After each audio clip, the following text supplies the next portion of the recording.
ஆதியாகமத்தின் புஸ்தகம் 17வது வசனத்தை வாசி. 17 வாசி. முகங்குப்புற விழுந்து நகைத்து 100 வயதானவனுக்கு பிள்ளை பிறக்குமோ? 90 வயதான சாராள் பிள்ளை பெறுவாளோ என்று சொல்லிக்கொண்டு, இப்ப நல்லா கவனிச்சுக்கொள்ளுங்க, மாம்சத்தை செத்து எனக்கு செத்து போச்சு அப்படின்ன உடனே இங்க ஆபிரகாம் நகைக்கிறாருல்ல, நீங்க அப்படி ஆன உடனே உங்களை பார்த்து கொஞ்சம் பேர் நகைப்பாங்க. என்ன நகைப்பாங்க தெரியுமா? சத்தியத்தை பேசி பேசி நீ என்ன கண்ட, இப்படி சத்தியத்துக்கு பின்னாடி போய் நீ என்ன கண்ட பாரு, இப்படி சத்தியத்துக்கு வெளியே நியாயப்பிரமாணத்தை ஃபாலோ பண்றவங்களாம் நல்லா தானே இருக்கிறான், அந்த சபைகள்லாம் நல்லா தானே இருக்கு. நீ மாம்சம் சாகணும்னு அதில் கான்சென்ட்ரேட் பண்ணி இன்னைக்கு மாம்சமும் செத்து போச்சு. சுத்தம் பரிசுத்தம்னு பேசி பேசி சபையும் இப்போ பரிசுத்தத்துக்கு நேரம் வந்துருச்சு. இப்போ எல்லாரும் பார்த்து இப்போ அங்கே ஆபிரகாமே நினைக்கிறாரு, மாம்சம் செத்து போச்சு, இதுக்கு மேலே என்ன பிரயோஜனம் இருக்கு? சந்ததி நட்சத்திரம் வரும், நீங்க பிளஸ்ஸிங் வரும், நீங்க வானத்தின் நட்சத்திரம் நீங்க. இப்போ அவர் ஆபிரகாம் கேட்கிறாரு, சரீரமே செத்து போச்சு, இதுக்கு மேலே எப்படி வரும்? இதுக்கு மேலே வாய்ப்பே இல்லை. ஒருவேளை நீங்க நகைக்கிறீங்களோ இல்லையோ, பல நேரங்களில் உங்களுக்கே அந்த சோர்வு வரும். சத்தியத்தில் நிற்கிறோம், இப்படி பேசுகிறோம், மற்றவங்க பாருங்க டக்கு டக்குன்னு அப்படியே மேலே வந்து அவங்க பாட்டு என்னென்னமோ செஞ்சுட்டு போகிறாங்க. நான் சத்தியத்தில் நிற்கிறதுனால என்கிட்ட இருக்கிறதெல்லாம் போய்கிட்டு இருக்கு, ஏன் நான் சத்தியத்தில் நிற்கணும்? எனக்கு ஒரு சகோதரனை தெரியும், எனக்கே வருத்தம் அவர் செய்யறது, ஆனால் அவர் மனப்பூர்வமாக அதை செய்கிறார், சந்தோஷமாக செய்கிறார். என்னன்னா சத்தியத்தை கேட்டுவிட்டு அந்த சத்தியத்தின்படி வாழணும்னு சொல்லி அவருக்கு கொஞ்சம் பெரிய கடன் இருக்குது. அவர் ஒரு நாள் ஃபோன் பண்ணி, அண்ணே நான் இந்த மாதிரி என் வீட்டை விற்று அந்த கடனை அடைக்கலான்னு இருக்கிறேன். எனக்கு ஒரு நிமிஷம் சுருக்குன்னு ஆயிடுச்சு. ஐயோ, நானும் மாம்சத்தானே இருக்கிறேன், என்னடா அவர் வீட்டை விற்கிறேங்கிறாரு. எனக்கு என்ன பயனா, அவர் சொன்ன வார்த்தை, நீங்கள் அன்றைக்கி செய்தியெல்லாம் அவ்வளோ கரெக்டாக சொன்னீங்க, எனக்கு எமோஷனல் அவர் என்ன செஞ்சிடக்கூடாது, செஞ்சிடக்கூடாது, கர்த்தர் சொல்லி செய்யணும், அது நன்மைக்கு எதுவாக முடியும். நான் கேட்டேன், கொஞ்சம் எதுக்கும் ஜெபம் பண்ணுங்க, ஆண்டவர் உங்களுக்கு சொல்றபடி செய்யுங்க அப்படின்னு. அவர் சொன்னாரு, 40 நாள் நல்லா ஜெபம் பண்ணிட்டோம். நான் சொன்னேன், சிஸ்டர்கிட்ட பேசுனீங்களா? ஏன்னா பிரச்சனை அங்கே வந்துடக்கூடாது. இல்லை, சொன்னதே அவங்க தான். இவ்வளோ சத்தியம் கேட்குறோம், ஆனால் என்ன செய்யலை, நாம் இன்னும் அதன்படி செய்யாமல் இருக்கிறோம். இந்த வீட்டை விற்று கடன் அடைச்சிருவோம், நம்ம ஒரு வாடகை வீட்டுக்கோ இல்லை வேற ஏதோ ஒன்றுக்கு இருக்கிற காசுலாம் நம்ம போயிடுவோம், நமக்கு இவ்வளோ பெரிய வீடு வேணாம் அப்படின்னு சொன்ன உடனே எனக்கு மனசில், என்னடா இப்படி இவ்வளோ தூரம் டெடிகேட்டடாக ஆகிட்டாங்களே, நாளைக்கு பின்னைக்கு இந்த சத்தியத்தால் இப்படி ஆயிட்டோன்னு சொல்லி அவங்க ஏதாவது நம்மளை குறித்து குறை சொல்லுவாங்களோன்ற ஒரு எண்ணம் எனக்குள்ள அந்த நிமிஷம் வந்துச்சு. ஆண்டவர் சொன்னார், அவன் ஆயத்தமாகறான். இப்போ என்ன ஆகும், கொஞ்சம் என்ன ஆகும், சொந்தக்காரெல்லாம் என்ன சொல்லுவாங்க, அடுத்த ஒரு கொஞ்ச நாளைக்கு சத்தியம் போனாரு, இப்போ என்ன போச்சு, வீடு போச்சு. சத்தியம் போனாரு, எல்லாம் போச்சு. சொந்த வீட்டில் இருந்தவன் எங்கே வந்துட்டான், இப்போ வாடகை வீட்டுக்கு வந்துட்டான். சத்தியம்னு சொல்லி ஆண்டவருக்குள்ள நிற்கிறேன், அப்படியே பைபிளை எடுத்துக்கிட்டு அப்படி இப்படி போனா இன்னைக்கு ஒண்ணுமில்லாம இருக்கிற நகைப்பு எல்லாம் போச்சு, எல்லாம் செத்து போச்சு. ஆண்டவர் சொல்ற வார்த்தை, யார் வேணாலும் நகையிட்டோம், நீ செத்ததுதான் உனக்கு நல்லது. காரணம், இனி பிறக்க போகிறது வாக்குத்தத்தத்தின் மேலான ஆசீர்வாதங்களை இனி நீ சுதந்திரிக்க போகிறாய். அல்லேலூயா. இந்த உலகம் எதை வச்சு கணக்கு பார்க்குது? வீடு போகுது, காரு போகுது, உங்ககிட்ட இருந்த பைக் போகுது, உங்ககிட்ட இருந்த பணம் போகுது. ஆனா உலகம் எதை பார்க்கல தெரியுமா? உனக்கு நியமிச்சவைகளை உலகத்தால பார்க்க முடியாது, உனக்கு நியமிச்ச ஆசீர்வாதங்களை உலகத்தால பார்க்க முடியாது. பெரிய ஆசீர்வாதம் என்ன தெரியுங்களா? ஒருவேளை உங்களால் அதை உணர முடியுமான்னு தெரியாது. இதெல்லாம் போகுதுன்னா தேவன் அப்படி தோல் மேல கை போட்டு பேசிக்கிட்டே வருவார். அப்படி தோல் மேல ஆண்டவர் கை போட்டு பேசிக்கிட்டே வந்து இந்த வேதத்துல இருந்து அப்படி வெளிப்பாடு கொடுப்பாரு, நடக்க போற விஷயத்த சொல்லி கொடுப்பாரு, கூட உட்காந்துட்டு சரி பண்ணுவாரு, நமக்கு தேவையானதை ஒவ்வொரு நாளும் அற்புதமா கொடுப்பாரு. என்கிட்ட காசு இருக்கும்போது ஒரு மாசத்துக்கு தேவையான மளிகை சாமானை வாங்கி வீட்டில் வச்சிருவேன். ஒய்ஃப் சொல்லுவாங்க, அரிசி இருக்கு, பருப்பு இருக்கு, எல்லாம் ஒன்றும் பிரச்சனை இல்லை, ஒரு மாசத்துக்கு இருக்கு. இப்போ எனக்கு கிடைக்காத ஒரு அனுபவம் எப்போ கிடைக்கும் தெரியுமா? என் வீட்டில் இதெல்லாம் போன பிறகு ஒண்ணுமே இல்லாத போது அப்படி பரலோகம் ஒரு ஆளுகிட்ட கொடுத்து அனுப்பும். ஏற்ற நேரத்துக்கு ஒரு ஆளை பரலோகம் அனுப்பும். இந்த எக்ஸ்பீரியன்ஸ் இருக்கு பாருங்களேன், தேவன் என் கூடவே நடக்கிறாருங்கிற எக்ஸ்பீரியன்ஸ். இந்த எக்ஸ்பீரியன்ஸ் எப்ப கிடைக்கும்னா இது போகும்போது கிடைக்கும். இந்த எக்ஸ்பீரியன்ஸை உலகம் பார்க்கவே பார்க்காது பாருங்க, ஏன்னா இது மேலானது. தேவனோட கூட நோவா சஞ்சரிக்கிறாருங்கிறது உலகம் பார்த்துருக்கா? பார்க்கல. உலகம் பார்த்திருந்தா அன்னைக்கே பேழைக்குள்ள எல்லாரும் வந்திருப்பான். கர்த்தர் அவனுக்கு நியமித்தது மேலான ஆசீர்வாதம். உன் கூட தேவன் நடக்கிறதை உலகம் பார்க்காது. உன் கூட தேவன் பேசுகிறதை உலகம் பார்க்காது. உனக்கு தீர்க்க தரிசனங்கள் கர்த்தர் உரைக்கிறதை உலகம் பார்க்காது. உனக்குள்ளே கொடுக்கப்படுகிற வெளிப்பாடுகள், பரலோகத்தினுடைய வெளிப்பாடுகளை உலகம் பார்க்காது. இது மேலான ஆசீர்வாதங்கள். அந்த ஆசீர்வாதத்தை பெற்றுக்கொள்வதற்காக நான் கூடாரத்தை விட்டு வெளியே வருவதில் எந்த தப்பும் கிடையாது. நான் சிலதை இழக்கும் போது, இந்த பூமிக்குரிய பார்க்கிறவர்களை இழக்கும் போது, பார்க்காதவைகளை நான் பெற்றுக்கொள்ளுகிறேன். உங்களுக்கு தெரியுமா, எவ்வளவுக்கு எவ்வளவு உங்களோடு கூட இருக்கிற மனிதர்கள் தூர போறாங்களோ அவ்வளவுக்கு அவ்வளவு தேவன் நெருங்கி வருவார். எவ்வளவுக்கு எவ்வளவு இந்த பூமிக்குரியது உங்களை விட்டு விலகி போகுதோ அவ்வளவுக்கு அவ்வளவு வானத்துக்குரியது உங்க பக்கத்துல வரும். எவ்வளவுக்கு எவ்வளவு மாம்சம் சாகுறதோ அவ்வளவுக்கு அவ்வளவு ஆவி உயிர்ப்பிக்கும். எவ்வளவுக்கு எவ்வளவு நீங்கள் ஜீவனை இழக்கிறீர்களோ அவ்வளவுக்கு அவ்வளவு ஜீவனை நீங்கள் சுதந்திரித்துக் கொள்வீர்கள். அல்லேலூயா. இது ஒரு மேலான சத்தியங்க. இது ஒரு மேலான ஆசீர்வாதம். இதை புரிந்து கொள்வதற்கு அந்த மேலான ஆசீர்வாதத்துக்கு அழைக்கப்பட்டவர்களால் மட்டும்தான் இதை புரிந்து கொள்ளவும் முடியும். நான் சொல்றது உங்களுக்கு புரியுதா? சில ஃபார்முலாஸை ஓரளவுக்கு கொஞ்சம் வந்தவங்களால மட்டும்தான் என்ன செய்ய முடியும், புரிஞ்சு கொள்ள முடியும். மேலானவைகளை, கூடாரத்தை விட்டு வெளியே வரவனுக்கு அந்த மேலான ஆசீர்வாதங்கள் என்னவென்று புரியும். இதுவரைக்கும் நீ கீழானதை பார்த்தது போதும். கீழான ஆசீர்வாதங்கள் மற்றவங்களும் வச்சிருக்கிறாங்க, மற்றவங்களும் அதை சுதந்திரிச்சிருக்கிறாங்க. லோத்தும் வச்சிருக்கிறாரு, அந்த ஊர்ல இருக்கிற அமலேக்கியர்களும் வச்சிருக்கிறாங்க, எல்லாரும் வச்சிருக்கிறாங்க. அதே ஆசீர்வாதத்தை நீங்களும் வச்சிருந்தா அந்த 10ஓட 11. ஆனா யாருக்குமே இல்லாத ஒரு ஆசீர்வாதத்தை வானத்துல வச்சிருக்கிறாரு.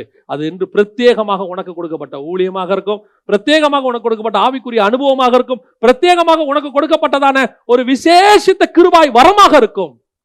அதை இந்த உலகம் பார்க்கவே பார்க்காது, பார்க்க வேண்டிய அவசியமும் இல்லை. சொன்னவர் உண்மை உள்ளவர். ஒரு நாள் வரும் இந்த உலகம் புரிந்து கொள்ளும், கர்த்தர் அவனோடு கூட இருந்திருக்கிறார். அல்லேலூயா. முதலாவதாக ஆண்டவர் சொன்னார், ஆபிரகாம் கூடாரம் வெளியே வந்துடணும். ஈசாக்குடைய கூடாரம் ஒன்று இருக்கு. இந்த கூடாரத்துக்குள்ள இருக்கிற ஆசீர்வாதத்தை 2 பேரும் பெற்றுக்கொண்டாங்க. ஆதியாகமத்தின் புஸ்தகம் 27ஆம் அதிகாரத்தை நீங்க திருப்பிக் கொள்ளுங்க. ஆதியாகமத்தின் புஸ்தகம் 27ஆம் அதிகாரத்தை திருப்பிக் கொள்ளும் போது அங்கே 2 பேர் ஆசீர்வாதத்துக்காக காத்திருக்கிறாங்க. ஒன்று ஏசா, இன்னொன்று யாக்கோபு. இப்ப ஆபிரகாமை பார்த்து கர்த்தர் சொன்னது, வெளியே வா, உனக்கு என்ன கொடுக்குறேன், உன்னை ஆசீர்வதிக்கவே ஆசீர்வதித்து உன்னை பெருகவே பெருக பண்ணுவேன் ஆண்டவர் அந்த இடத்துல சொல்றாரு. 15:5 வெளியே வந்த பிறகுதான் சொல்றாரு, நியாயப்பிரமாணத்தை விட்டு வெளியே வந்த பிறகு. இது புறஜாதியாருக்கான ஆசீர்வாதம். இஸ்ரவேலுக்குரிய ஆசீர்வாதம் என்னது? யாக்கோபு தான் இஸ்ரவேல். யாக்கோபு என்பது இஸ்ரவேலுக்கு இன்னொரு பேர். இப்ப யாக்கோபை கூப்பிட்டு சொல்றாரு, யாக்கோபு சொல்றாரு, இந்த ஆசீர்வாதத்தை நானும் என்ன செய்யணும், சுதந்திரிக்கணும். ஆனா இந்த ஆசீர்வாதத்தை, வெளியே இருக்கிற ஆசீர்வாதத்தை யாரால சுதந்திரிக்க முடியாது? இஸ்ரவேலால சுதந்திரிக்க முடியாது. இஸ்ரவேலுடைய ஆசீர்வாதம் கூடாரத்திற்கு உள்ளே இருக்குது. இஸ்ரவேலுடைய ஆசீர்வாதம் எங்க இருக்குது? ஈசாக்கின் கூடாரத்திற்கு உள்ளே இருக்கிறது. அங்க போனோம். அவன் தன் தகப்பனிடத்தில் வந்து, 18வது வசனம் என்ன சொல்லுது? அவன் தன் தகப்பனிடத்திலே வந்து. இப்ப அவன் வரான். எங்க வரான்? ஈசாக்குடைய கூடாரத்துக்குள்ள வரான். கூடாரத்துக்குள்ளே வந்து தான் சமைச்சதை கொண்டு வந்து கொடுக்குறான். இப்ப அந்த ஆசீர்வாதம் இருக்குது, அது கூடாரத்துக்கு உள்ள இருக்கிற ஆசீர்வாதம். அது யாருக்குரியது? இஸ்ரவேலுக்குரிய ஆசீர்வாதம். ஆனா நீங்க இஸ்ரவேலுக்குரிய ஆசீர்வாதத்தை கொஞ்சம் படிச்சு பாருங்க. அந்த இடத்துல கிட்ட 28ஆம் வசனம் 29ஆம் வசனம் வாசிங்க. 28, 29 வாசிங்க. வானத்து பனியையும், நல்லா கவனிங்க, பனி என்பது, வானத்தின் பனி என்பது நட்சத்திரத்துக்கு ஈக்குவல் கிடையாது. அது வசனம் சொல்லுது, பூமியில் எழுந்த பனியானது பூமியை நிரப்பிற்று. பனி என்பது பூமிக்காக ஊற்றப்படக்கூடியதான ஒரு கல்டிவேஷனுக்கான ஒரு காரியம். வானத்து பனியையும் பூமியின் கொழுமையையும் மிகுந்த தானியத்தையும் திராட்சரசத்தையும் தந்தருள்வாராக. ஜனங்கள் உன்னை சேவிக்கவும், உன்னை சபிக்கிறவர்கள் சபிக்கப்பட்டவர்களும், உன்னை ஆசீர்வதிக்கிறவர்கள் ஆசீர்வதிக்கப்பட்டவர்களுமாய் இருப்பார்கள் என்று சொல்லி அவனை ஆசீர்வதித்தான். அப்போ இங்க யாக்கோபுக்கு சொல்லப்பட்டிருக்கிறதான ஆசீர்வாதங்களை எல்லாம் கவனிச்சு பாருங்க. இந்த 28, 29 இதுல எதுவுமே மேலான ஆசீர்வாதத்தை பத்தி பேசவே இல்லை. எல்லாமே எதை பத்தி பேசுது? பூமிக்குரிய ஆசீர்வாதத்தை பத்தி பேசுது, தானியத்தை பத்தி பேசுது, திராட்சரசத்தை பத்தி பேசுது, ஜனங்களை பத்தி பேசுது, உலகத்துல இருக்கிறவங்க சபிச்சா சபிப்பேன், ஆசீர்வதிச்சா ஆசீர்வதிப்பேன், எல்லாம் இங்க இருக்கிறத பத்தியே பேசுது. திருப்பியும் நான் சொல்றேன், இஸ்ரவேலர்களுக்கு கர்த்தர் நியமித்து வைத்தது பூமிக்குரிய ஆசீர்வாதம். ஒரு நாள் அவர்களுக்கு வானத்துக்குரிய ஆசீர்வாதம் இருந்தது, அவர்கள் அதை இழந்து போனார்கள்.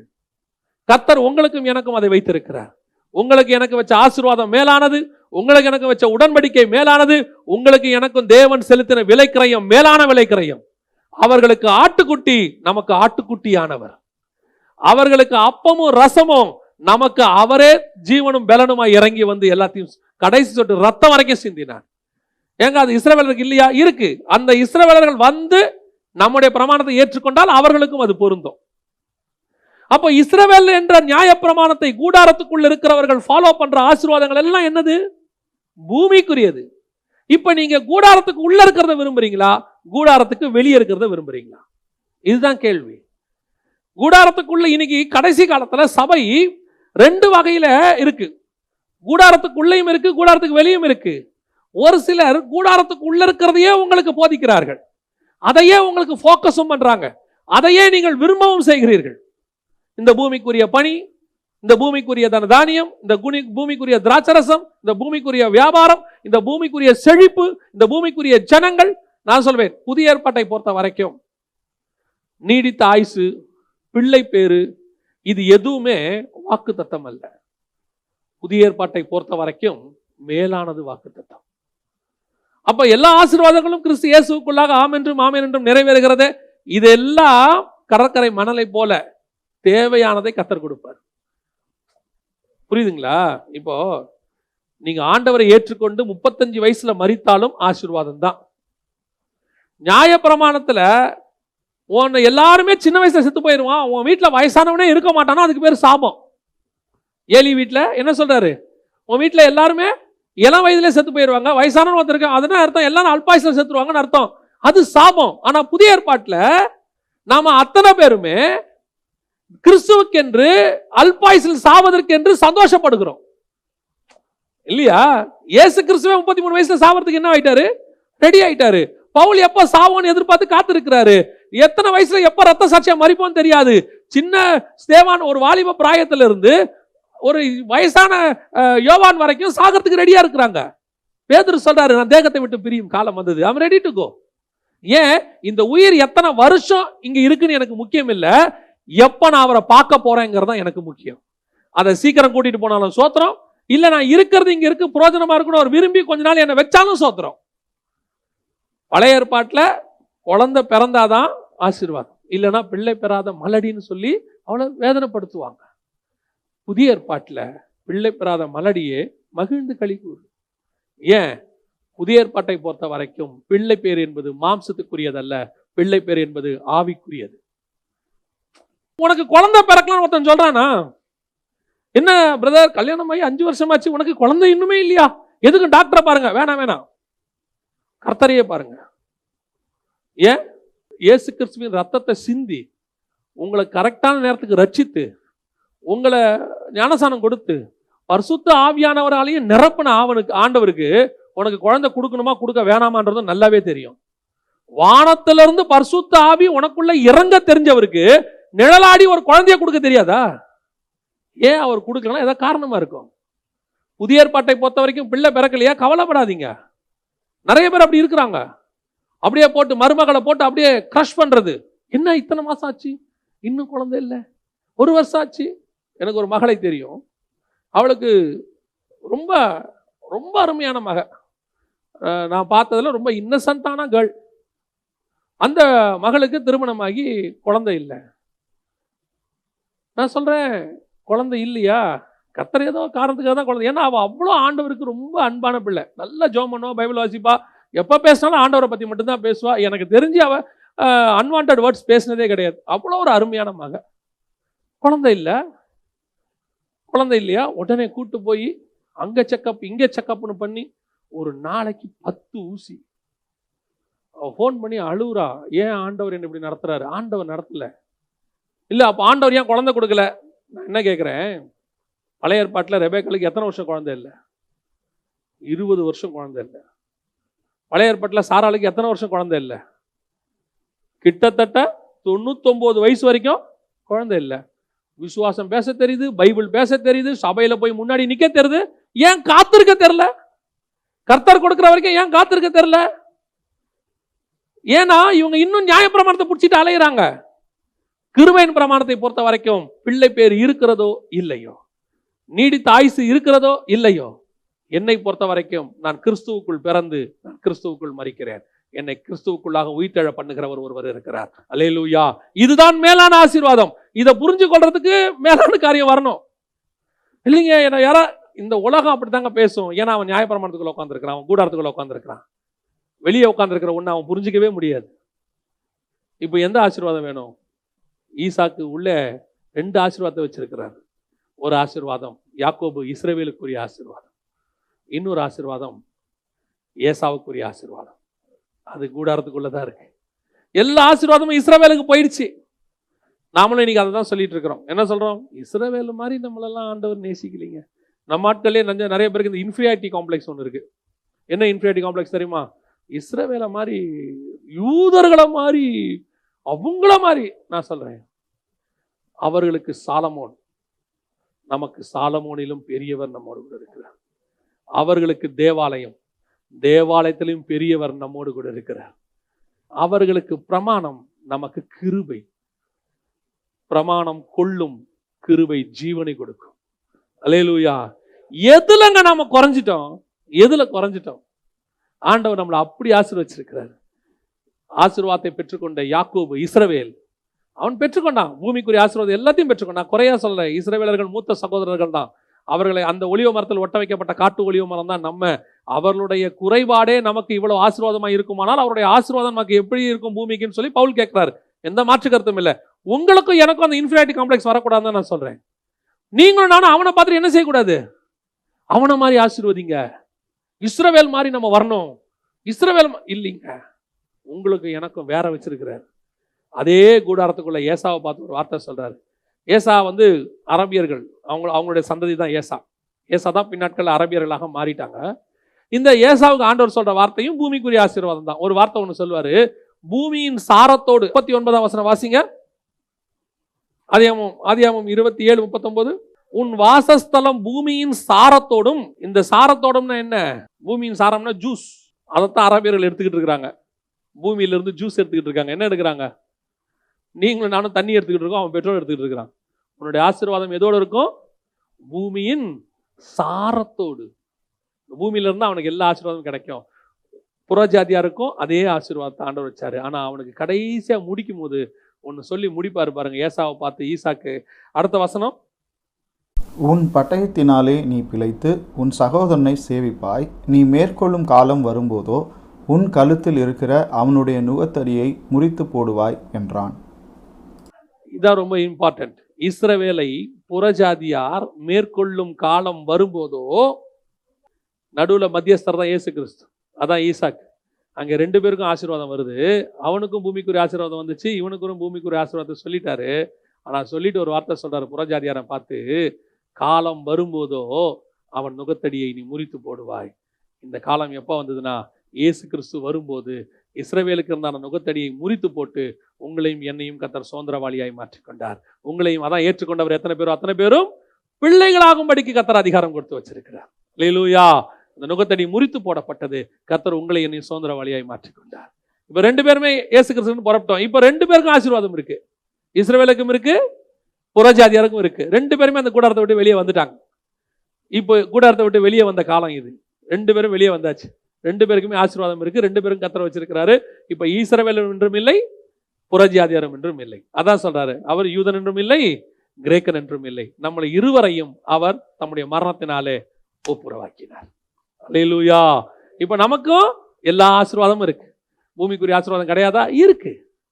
ஆனால் என்னுடைய கான்சன்ட்ரேஷன் இதில் அல்ல, என்னுடைய கான்சன்ட்ரேஷன் அதில் இருக்கிறது. அதான் ரொம்ப முக்கியம்.